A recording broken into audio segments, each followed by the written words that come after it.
Okay, welcome to all of you. Unit 5, Session 3rd.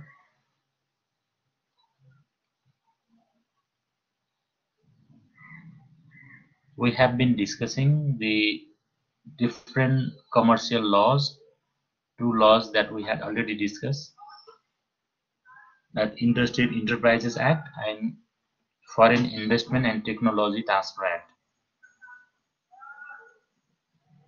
This law has certain provisions regarding the labor, foreign uh, employee recruitment, how the foreign nationals or experts can be recruited or can be employed in the Nepalese company or the foreign investment company.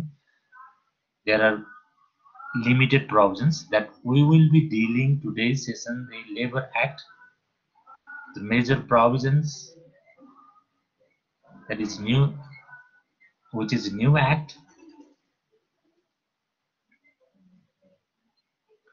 and the act was ratified by the President on 4th September 2017, 19 Patra 2074, and has been effective immediately upon certification. So applicability of new Labor Act. The new Labor Act applies to company, private firm, partnership firm, cooperative association, or other organization, that is entity. And new Labor Act also applies to individuals even if he/she has engaged a single person in work, domestic workers, etc.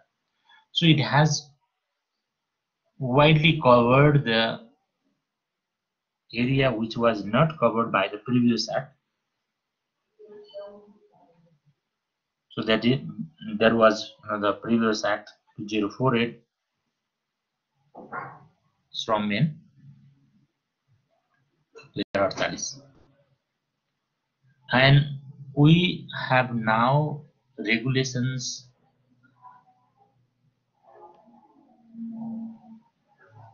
and the different legal provisions under the Labor Act from the very beginning, that is how the company, the hired or the person engaged into the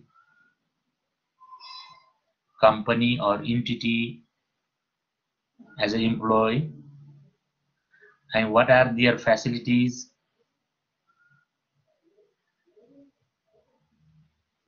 and how company can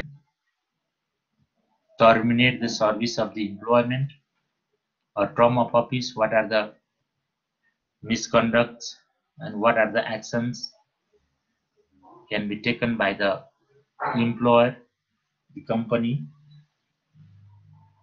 There are different legal provisions, and also the dispute, if any kind of dispute arises between the employer and employee regarding the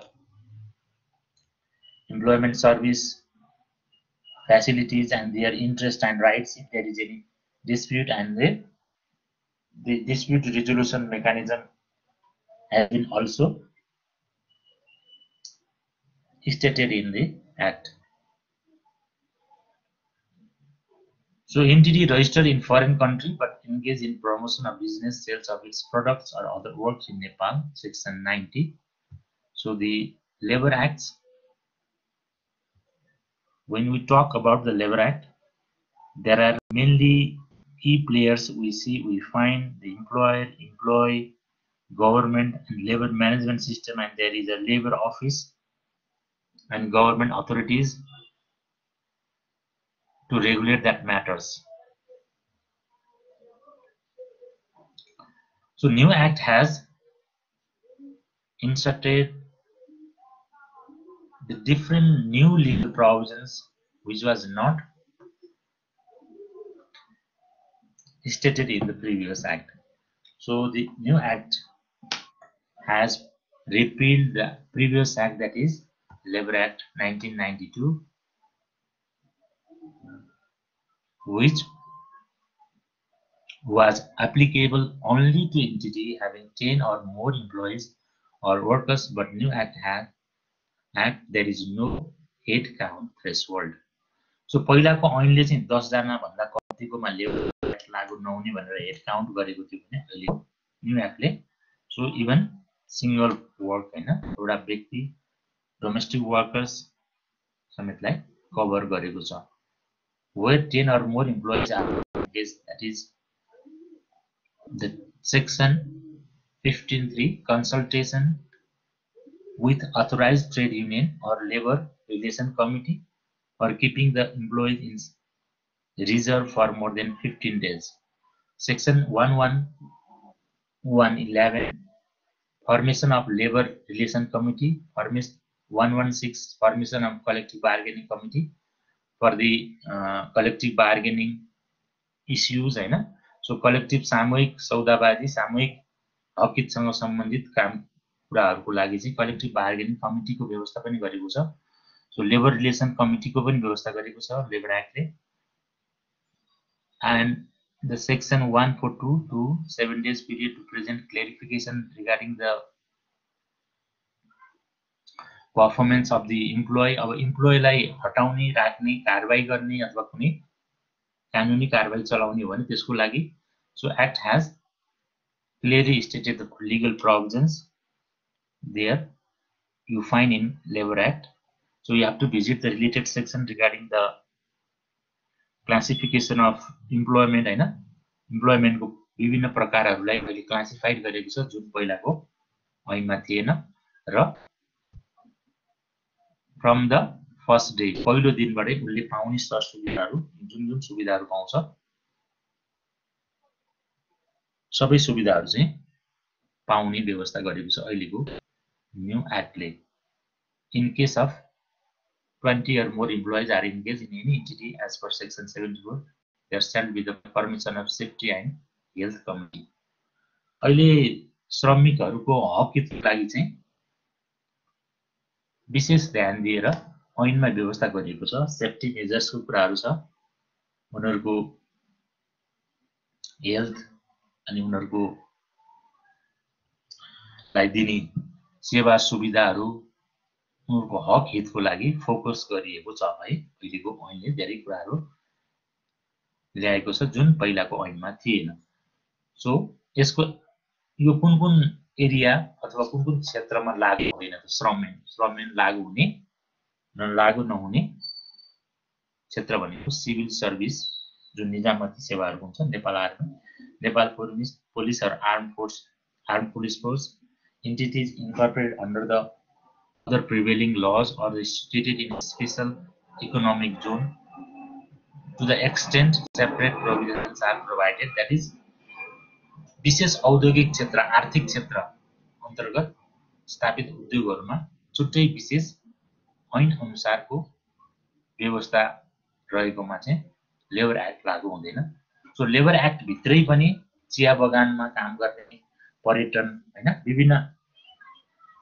special sector wise को केही additional हैन फ्यासिलिटिजहरु additional केही legal प्रोभिजन्सहरु पनि छन् तर labour act नै लागू नहुने चाहिँ के भयो निजामती सेवा जुन सिभिल सर्भिसको कुरा हो Nepal army Nepal police arm police force र स्पेशल इकोनोमिक जोन अन्तर्गत एस्टाब्लिश उद्योगहरु जुन स्पेशल लजले गभर्न गर्छ so working journalist unless specifically provided in the contract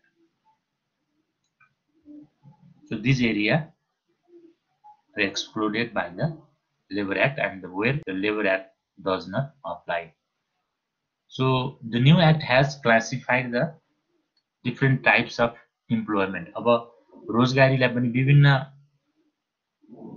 क्याटेगोरीमा classified गरेको छ वर्गीकरण गरिएको छ new एक्टले first one is regular employment that is for example Mr. A works in telecom company as a confirmed staff so confirmed staff को रूपबाट काम गर्ने regular after प्रोबेसन period हैन प्रोबेसन पिरियड क्रस गरिसकेपछि के हुने हो उ कन्फर्म हुने हो either or यदि प्रोबेसन पिरियडमा is not satisfactory performance that the company find and company would not like to continue or confirm his or her business job, then may terminate at that time. Probation period ma satisfactory भएन भने हटाउन सक्ने कुरा हो परीक्षण कालमा. So if he or she is not terminated by the within the the probation period, then need to confirm the job. यदि हटाइएन भने कुनै satisfactory reason बिना, कुनै कारण बिना, कुनै पर्फर्मेन्स राम्रो नदेखेको कारणले प्रोबेसन पिरियड हुने परीक्षण कालमा रहेको अवस्थामा सो त्यसमा देखिएन भने कन्फर्म गर्ने हुन्छ र कन्फर्मलाई रेगुलर स्टाफ ग्रुपबाट रेगुलर इम्प्लोयमेन्ट ग्रुपबाट मानिन्छ. सो वर्क बेस्ड इम्प्लोयमेन्ट भनेको कामको आधारमा for completion of a certain work or rendering certain service, that is suppose building construction suppose within a year भन्ने छ भने त्यो बिल्डिङ कन्स्ट्रक्सन अथवा कुनै कम्प्लेक्स को कन्स्ट्रक्सन सँग रिलेटेड छ भने त्यो काम सकिएपछि सकिने रोजगारी, that is based on the work. हैन, कामको आधारमा कार्यगत रोजगारी भन्छ त्यसलाई. अर्को छ समयगत रोजगारी, time bound employment. Employment for certain time period determined, that is suppose Mr. B engaged in 2 years fixed term project office. So 2 वर्षको लागि मात्रै प्रोजेक्ट छ, प्रोजेक्टमा इम्प्लोयमेन्ट हैन भ्याकेन्सी अनाउन्समेन्ट गरेको, that you have I think in several instance paper and website and other news media regarding the project. हैन फलानु प्रोजेक्टमा यो पद खाली छ, यदि भित्र गर्नु होला छ, यदि वर्ष project. So there is a time bound समयगत रोजगारी. सो यदि त्यो प्रोजेक्टको समय अवधि बढायो भने चाहिँ if the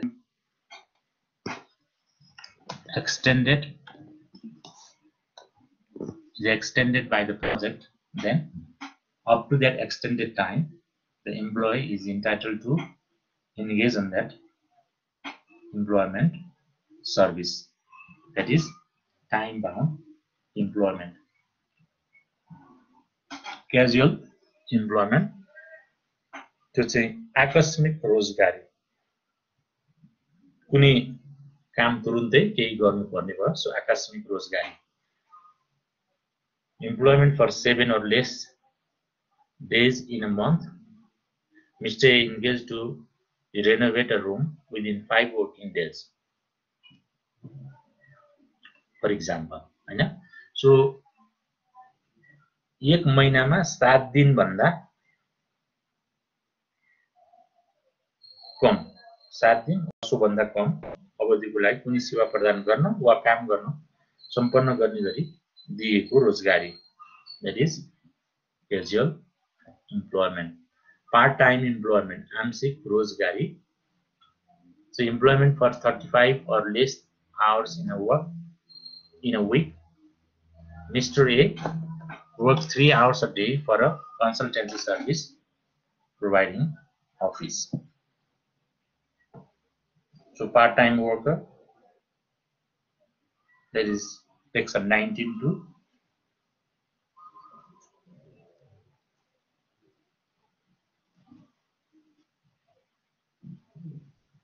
आंशिक समय काममा लगाउन सकिने भनेर section 19 to 21 that you find. And intern training, श्रमिकलाई कुनै तालिम प्रशिक्षार्थी पूर्व काममा लगाउने, तालिममा लगाउने. So there are other provisions. So mainly that you have to understand the 5 categories: regular employment, work-based employment, time-bound employment, casual employment, part-time employment.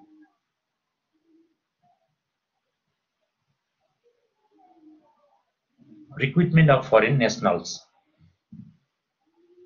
विदेशीलाई काममा लगाउन पाउने कि नपाउने. So work permit is compulsory except in the following condition, that is foreign nationals who are provided diplomatic immunity, जसलाई कूटनीतिक उन्मुक्ति अथवा छुट दिएको छ कूटनीतिक नियोगको कूटनीतिक सँग सम्बन्धित इम्प्लोयीहरु. So arrangement as per the treaty or agreement with the government of Nepal. यदि कुनै त्यस्तो व्यवस्था गर्नको लागि नेपालले गभर्नमेन्टले कुनै सन्धि सम्झौता गरेको छ भने on that basis. So general provision that you find in section 22 विदेशीलाई काममा लगाउन generally पाइदैन हैन. So general provision is that no, the foreign nationals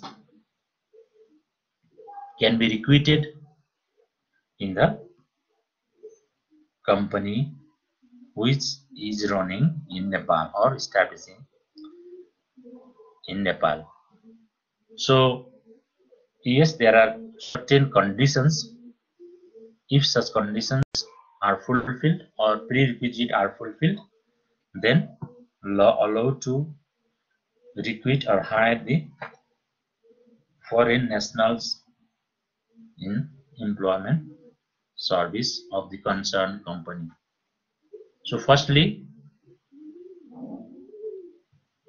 the company need to publish an advertisement in National Daily newspaper. So if the condition is there is no skilled or expert human resource in Nepal or Nepali citizens and submit to obtain the work permit, application should be submitted to obtain the work permit, and there is a provision of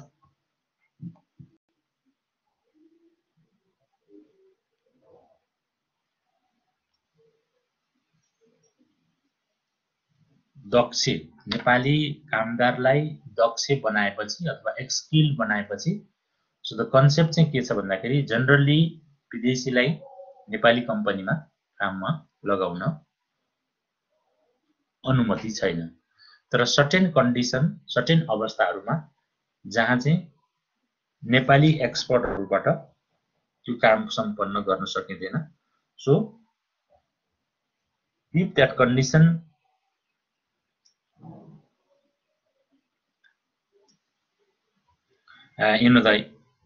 if the company does not have such kind of expert or competent persons in Nepal, Nepali citizens, in that case, foreign national can be recruited. So त्यसरी नियुक्त गर्दा पनि रोजगारदाताले आफूले चाहेको दक्ष जनशक्ति श्रमिक नेपाली कामदारबाट प्राप्त गर्न सकिने अथवा नसकिने कुराको चाहिँ पहिला एडभर्टाइजमेन्ट नै गर्नु पर्यो. So after publishing that advertisement, if there is no any Nepalese or Nepali citizen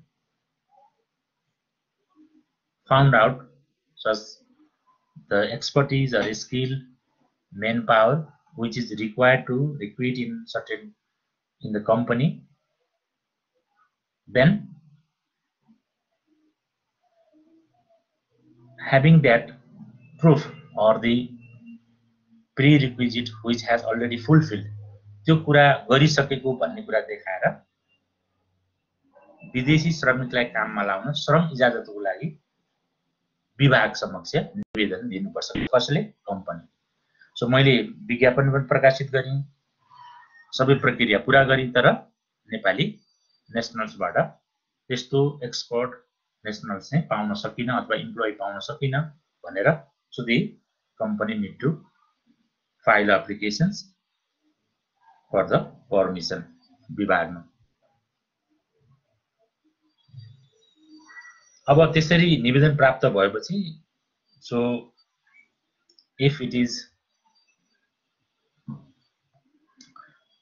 the satisfactory ground and the prerequisite the the department do the inquiry and finally may grant the permission.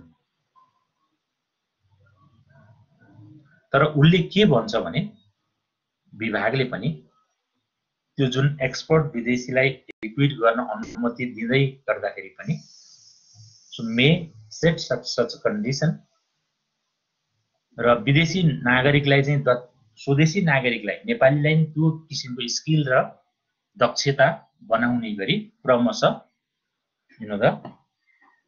need to be replaced भनेको अहिले विदेशीलाई काममा लगाए पनि जुन expert उसको विज्ञता उसको skill certain काम गर्नको लागि चाहिने छ भन्ने र नेपाली नागरिकबाट प्राप्त गर्न नसकेको अवस्थामा जुन रिक्रुट गर्छ त्यो गरेको अवस्थामा पनि के कन्डिसन राख्न सक्छ भने के कन्डिसन जनरली राख्छ भने that is the company need to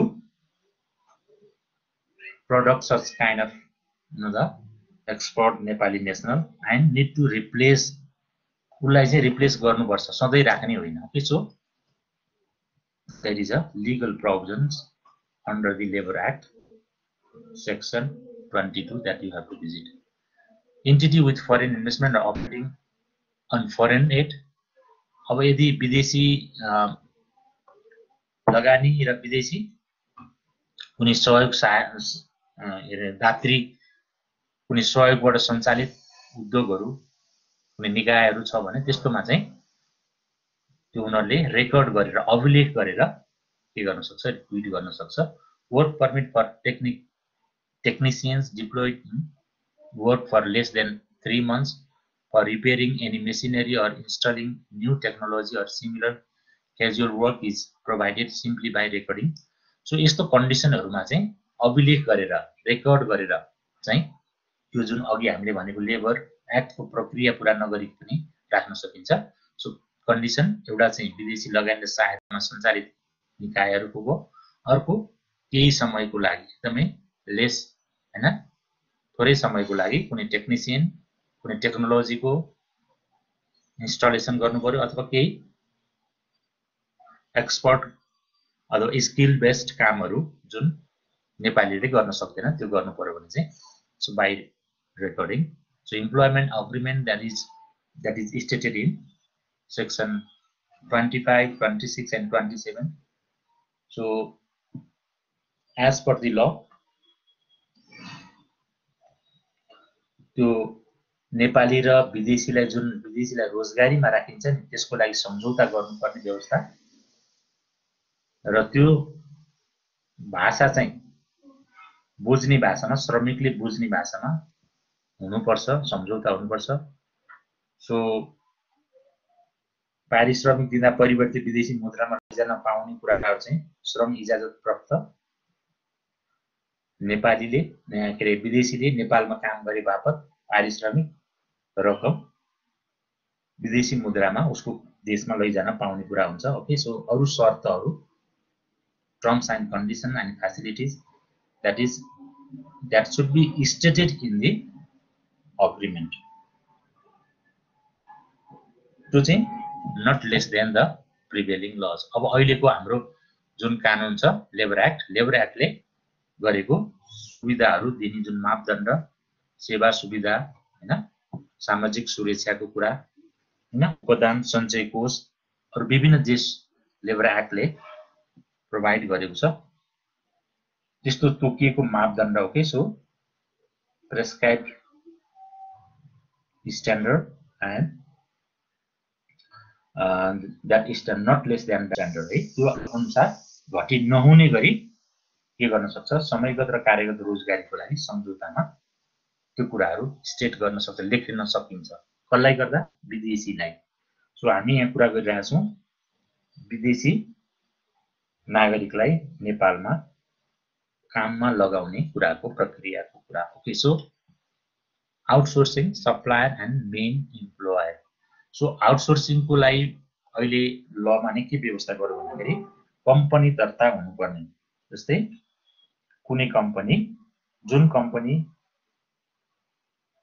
कामदार कर्मचारीहरू आपूर्ति गर्छ supplier. Okay, so employer main employer.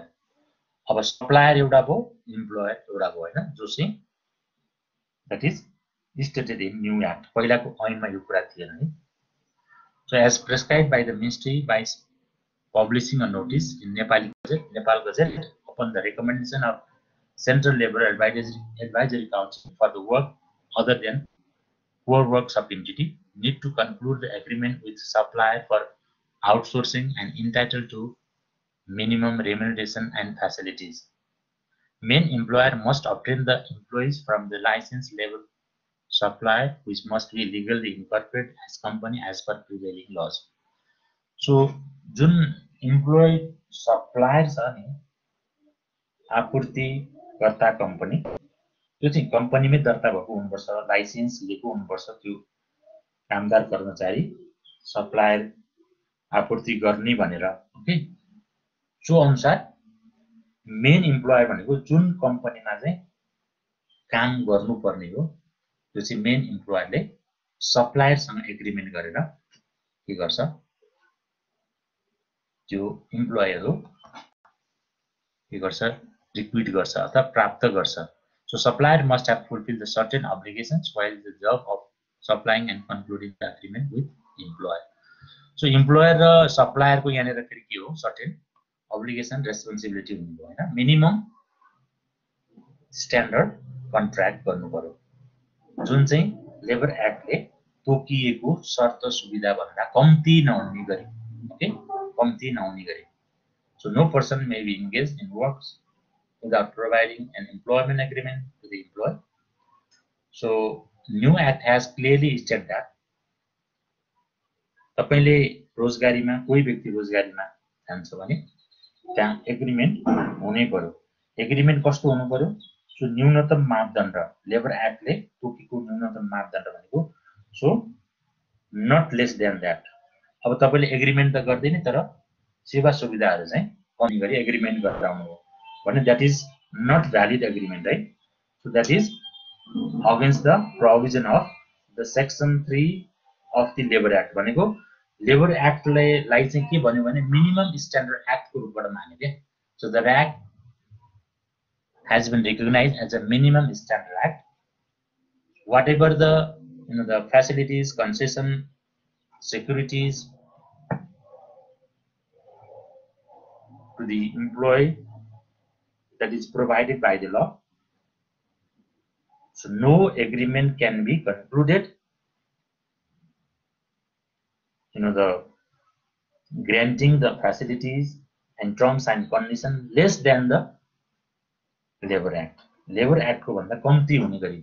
त्यसैले the Labor Act is a minimum standard, recognized as a minimum standard act.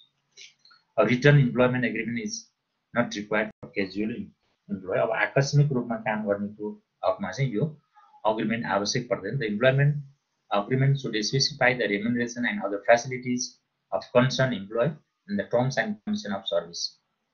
So of course the details that we find in agreement or contract, यो चाहिँ general contract भन्दा फरक special nature of contract हो है. फेरि labour श्रम सम्झौता, श्रमिकसँग गर्ने श्रम सम्झौता, इम्प्लोयमेन्ट चाहिँ इम्प्लोयमेन्ट कन्ट्र्याक्ट चाहिँ स्पेशल नेचर अफ कन्ट्र्याक्ट हो.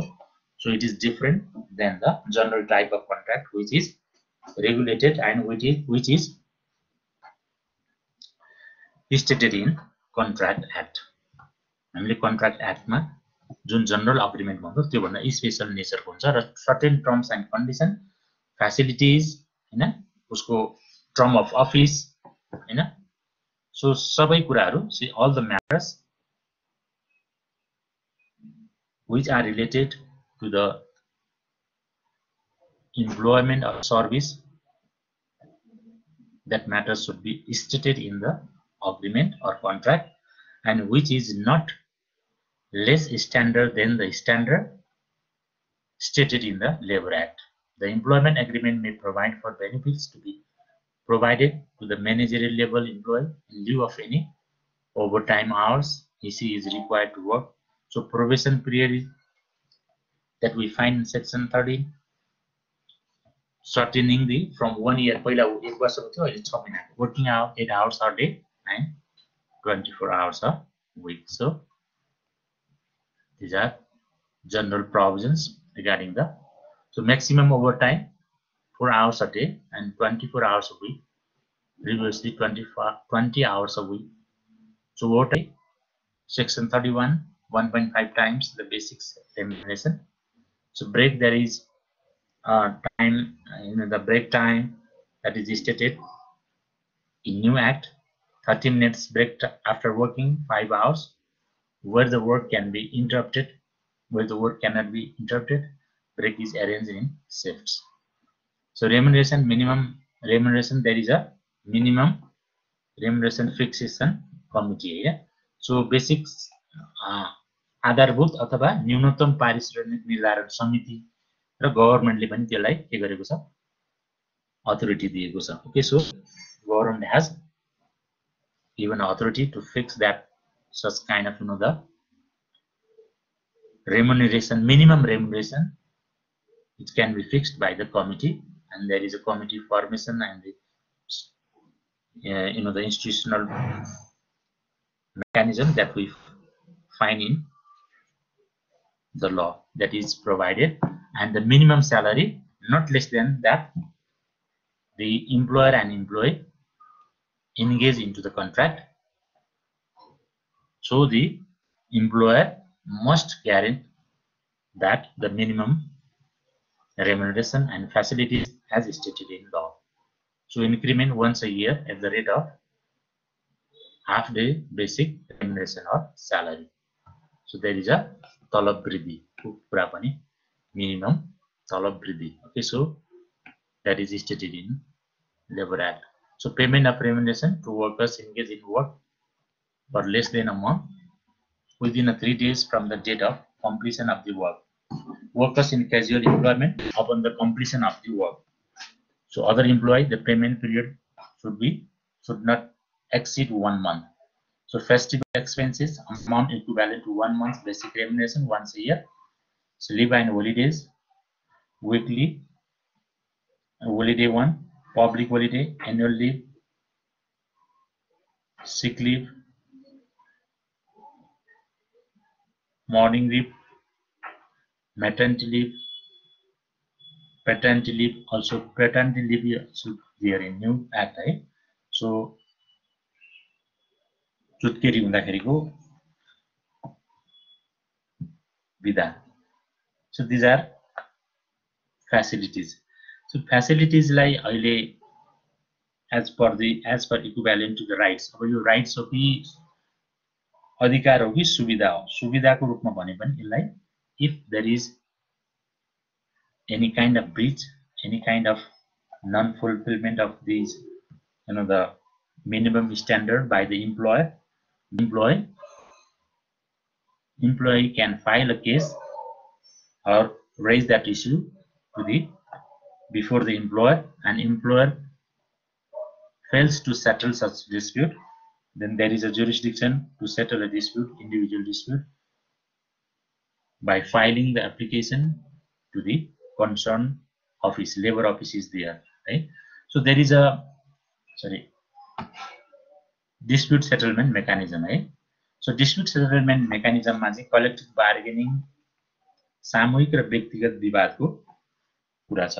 So व्यक्तिगत विवाद छ भने चाहिँ if there is a individual concern or interest or dispute, then firstly the employee need to approach to the employer.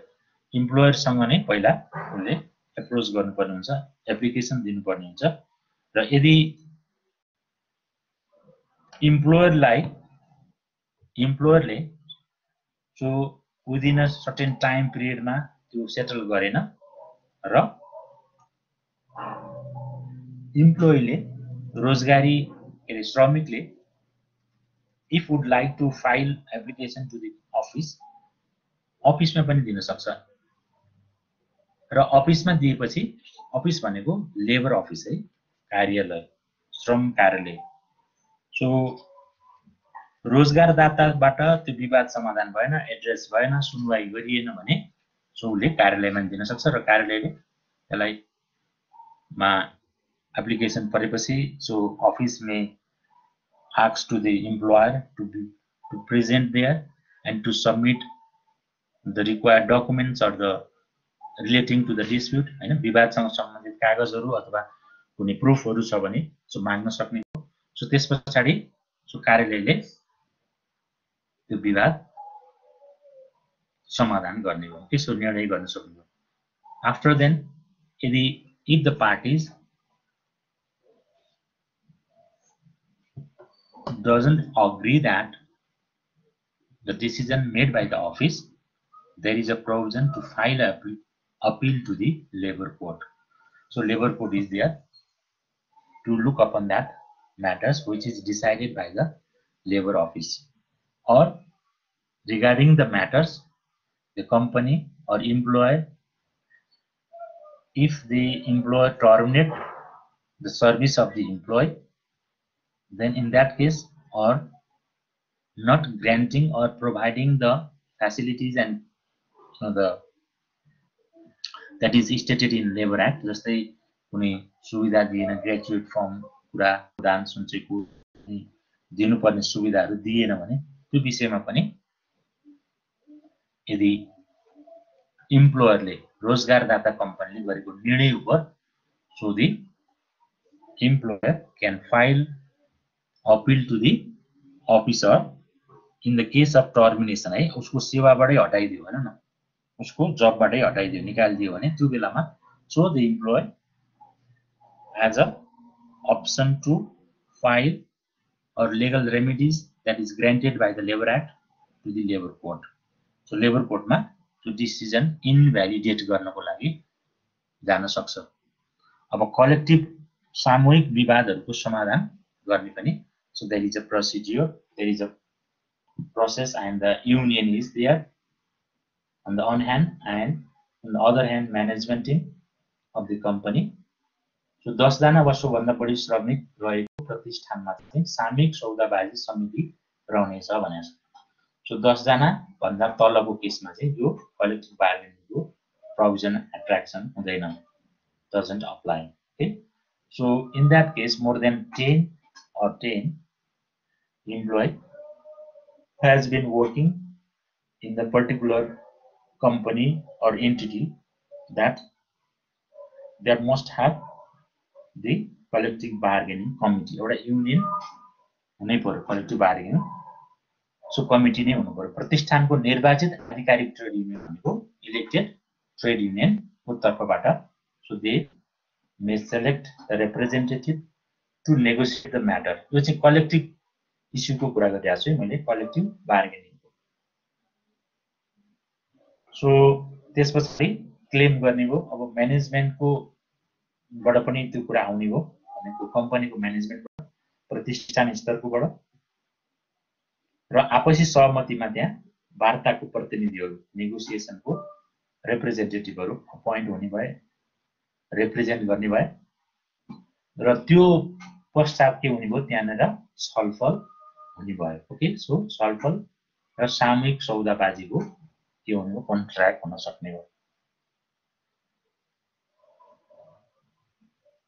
तर सर्टेन कुराहरूमा चाहिँ कलेक्टिभ बार्गेनिङको क्लेम गर्न, दाबी गर्न, सामूहिक हक हितको लागि क्लेम बार्गेनिङ गर्न नपाइने गरी सो ल has restricted that is which is against the constitution, and there is no any kind of proof or basis or grounds, हैन, बेसलेस अब कुनै आरोपहरू छ, कुनै आधारहीन अप्रमाणित कुनै विदाउट एभिडेन्स, हैन। So if it is related to the personal bad conduct अथवा कुनै खालको व्यवहार आचरण व्यक्तिगत कुराहरु छ भने, so which is not related to their entity, हैन, त्यो प्रतिष्ठान अथवा त्यो जुन रोजगार गर्ने कम्पनीसँग असम्बन्धित छ, र once the collective bargaining has already concluded, हैन, so यदि पहिले कलेक्टिभ बार्गेनिङ भइसकेको छ भने त्यो विषयमा फेरि सर्टेन 2 इयर्स को अथवा सर्टेन अवधि तोकिएको हुन्छ, त्यो अवधि क्रस नगरिकन कलेक्टिभ बार्गेनिङ राख्न सकिँदैन, दाबी गर्न सकिँदैन, र वार्ता गर्ने र छलफल गरेर त्यसलाई टुङ्ग्याउने सो मेलमिलाप मेडिएसनको कुरा पनि छ हैन सो विवाद समाधानको प्रक्रिया चाहिँ पूरा हुन्छ okay so there is also ट्राइब्युनलको श्रम मध्यस्थता ट्राइब्युनलको गठनको व्यवस्था पनि गरिएको छ सो विवाद समाधान individual विवाद dispute resolution and collective dispute resolution mechanism that you find in Labor Act. So you have to visit. I have uploaded the in iLearn the Labor Act, the analysis of Labor Act. You have to visit it. So detail मा हामी धेरै कुराहरु थाल्यौ भने फेरि time लाग्दैन होला. So there is another important act that is Social Security Fund Act, सामाजिक सुरक्षा कोष ऐन 2074. So you see that fund, the fund is generated and that collected the percentage certain amounts which is allocated by the law, that is the provident fund is 10%, 10% equal employer, social security tax 1%, that is bear by the employer, and gratuity at 8.33%, that is bear by employer, and medical insurance 1.67%. So total 20% that is bear by employer and 11% that is bear by employer. So that is 31% of basic salary. The Social Security Act, the Contribution-Based Social Security Act, in full was given the seal of approved by the President on August 13, 2017. It came into force with effect from November 11, 2017. The act is first of its kind in Nepal. So your welfare concept in हाम्रो नेपालको कन्स्टिट्युसनले ल्याएको छ. To welfare concept हैन like execution गर्न, to implement, to execute that welfare fundamental concept that is inserted in Constitution of Nepal. So to fulfill that,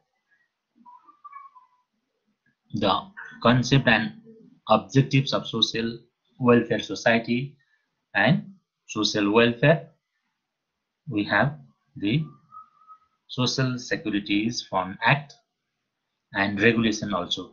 The Labor Act 2017 has also provision for creating a social security fund. The state has many liabilities towards its citizen and citizen towards the state. The act was enacted as per the social welfare concept, in accordance with which the people have rights to welfare of various kinds as one of their fundamental rights as enshrined in the Constitution. So कल्याणकारी राज्यको हैन अवधारणा अन्तर्गत यो सामाजिक सुरक्षा सम्बन्धी व्यवस्था, सामाजिक सुरक्षा ऐन कोष ऐनले नै separate act that we have. And social security means taking care of people, especially vulnerable ones like the old, the sick, the disabled, the unemployed, and the children, in terms of providing them with food, shelter, health care, thus promoting their well-being and allowing them to live in society with dignity. So सम्मानपूर्वक र सुरक्षित रूपमा हैन हरेक किसिमले सुरक्षित रूपमा बस्न पाउने र बाँच्न पाउने हो कि so dignity of life and peaceful life and society, the welfare society as per that concept. So the fund has to utilize for that purpose. To meet that purpose, the act is applicable to those industries, business, or the service sector as prescribed by the government. Even the self-employed can take part in the fund. So contribution-based fund, that is, as the name suggested, the newly passed act is contribution-based. This means that only those who have contributed to the social security fund are entitled to benefit of the fund. भनेको यो योगदानमा आधारित सामाजिक सुरक्षा कोष ऐन र नियमावली. So नियमावली पनि we have now है अहिले नियमले पनि आएको छ र यो चाहिँ योगदानमा आधारित हैन योगदान भनेको that we have already discussed that which is allocated the employer has to bear 20% and employee to bear 11% and they have to contribute to that fund and there is a legal process of managing that fund. Okay, administration and the person who is entitled to get the facilities from that fund. All the matters are stated in the acts and regulations. कसरी त्यो फन्डको manage गर्ने कसरी चाहिँ तपाईले सुविधाहरू त्यसबाट पछि पाउनुहुन्छ जुन कन्ट्रिब्युटेड गरेको छ त्यसको रिटर्न त्यो सबै म्यानेज गर्ने ह्यान्डल गर्ने एडमिनिस्ट्रेट गर्ने चाहिँ कमिटी र त्यसको अथोरिटीको व्यवस्था गरेको छ नयाँ ऐनले र नियमावली पनि छ the social security fund will operate various schemes as per the act medical and health protection maternity protection accidental protection old age protection dependent family protection and unemployment protection so the fund will be authorized to operate other schemes as and when required the fund will operate the scheme on priority as prescribed by the government it can also introduce other scheme based on the nature of work and requirements of the contributors. So it's a separate account should be maintained for each scheme. The deposit in the one scheme cannot be used for another. So एउटा योजनाको लागि छुट्याएको fund चाहिँ अर्कोमा प्रयोग गर्न पाइँदैन. So there are certain आधारहरू basis. So in the case of non-fulfillment of the legal requirements, so breach of legal provisions or schemes, and utilizing that fund other areas rather than the areas or the purpose or misutilization or embezzlement, there are provision of punishment and fine. To participate in the social security scheme, both the employer and employee need to be listed. The employer will be given a register number, whereas each employee will get a social security number. The Act has provided for measures to prevent misuse of fund or other irregularities such as submission of false reports to avail of the benefits of the Act. The person committing the offence will be fined up to the amount involved, that is 1 lakh in the case of amount cannot be determined or created up to 1 year or both. That is दुईटै एउटा 1 वर्षसम्मको jail सजायको कुरा पनि हो अथवा फाइनको कुरा अथवा दुवै. So this is a discretionary power of the court whether court may issue order or make the decision depending on the nature of or the seriousness of gravity of the case. That is depend on the discretionary power of the court. So moreover, even the co-conspirator or accomplice will be liable to have the punishment. भनेको एबेटर जुन छ नि सहयोगी मतियारहरुको केसमा चाहिँ त्यसको half punishment हुन्छ. So any person who violates the order given by the fund will be fined up to 50,000. The offender may be arrested, held in judicial custody, and held up to 25 days during the investigation. This is a fine and punishment regarding the non-fulfillment or violation of the Social Securities Fund Act and legal provisions. So expectation of the scheme, the provision of old age allowance for senior citizen and allowances for the widows that is prevalent in the country also falls under the ambit of the Social Security scheme. The success of new scheme will depend on how effectively and honestly it is run. The strength of the Act is provision of legal action against offenders and full government guarantees. So अब यो नयाँ ऐनले नयाँ जुन अहिले social सेक्युरिटिजको एउटा bank वित्तीय संस्थाहरूको dispute पनि सुप्रिम कोर्टमा गइरहेको छ. So I think you have heard that news. So bank वित्तीय संस्थाहरूको कर्मचारीहरूले चाहिँ हामीले सोशल सेक्युरिटी फन्डमा जुन स्किम छ त्यसमा हामी नजाने र त्यो जानुभन्दा हामीलाई नजानु नै हामीलाई फाइदा छ. We are getting benefit from the bylaws that is prevailing in the bank and financial institution rather than going to that scheme or the social security fund भन्ने एउटा डिस्प्युट अहिले रिट सुप्रिम कोर्टमा चलिरहेको छ है अहिले रिसेन्टली करेन्टली. सो तर it has not decided it. अब अहिले तत्कालको लागि चाहिँ इन्टरिम अर्डर चाहिँ कोर्टले दिएको छ है. तत्कालको लागि बैंक वित्तीय संस्थाको कर्मचारीलाई अथवा बैंक वित्तीय संस्थाहरूलाई बाध्य नगर्नु, सोशल सेक्युरिटिज फन्डको जुन स्किममा जानलाई बाध्य नगर्नु भनेर चाहिँ इन्टरिम अर्डर चाहिँ अहिले भइरहेको छ. So but it is a interim order है, यो टेम्पोररी अर्डर मात्रै हो. So we have to wait the decision. what will be the decision later on that we'll find. But there is a dispute regarding the going to social security fund that is from the bank or financial institution in this regard. So latest update that regarding the issue, as it is a kind of new concept with broad dimension, all the stakeholders should take extra attention so that the scheme will not go twist under any circumstances. After all, the act is expected to play a major role in creating a welfare state or something in a new federal setup.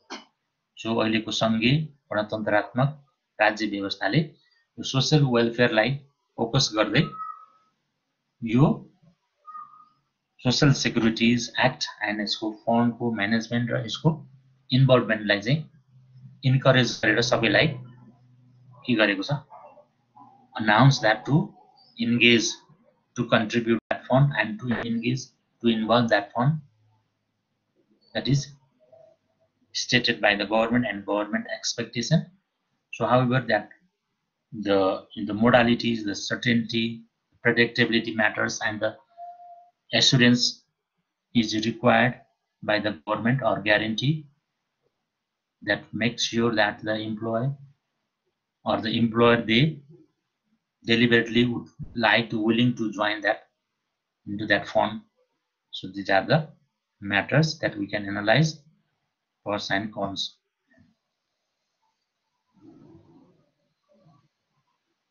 Okay, you have to visit the related section. I have already uploaded the analysis of Labor Act and its regulation, Social Security Act regulations that you have to visit. These are the related, directly related resource. Okay, if you have any question, queries, concern, you can put forward to me. I'll respond that. Hello.